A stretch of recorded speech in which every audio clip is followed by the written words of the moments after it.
नमस्कार, मी doctor Mithali living आयुर्वेदामध्ये तुमचे स्वागत करते आणि आजचा आपला टॉपिक आहे आयुर्वेदानुसार पाण्याचे महत्त्व व पाणी पिण्याचे नियम।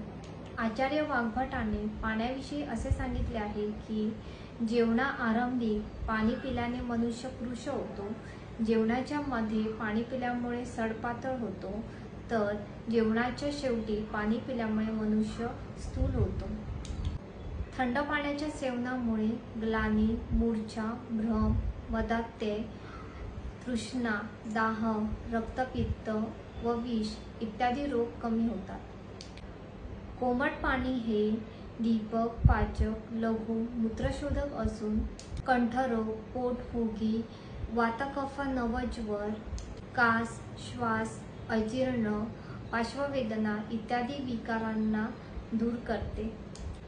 गरम पाणी करून थंड केलेले पाणी हे लघु व कफ विकार उत्पन्न करीत नाही व पित्ताधिक्य असलेल्या विकारांमध्येही हितकर आहे।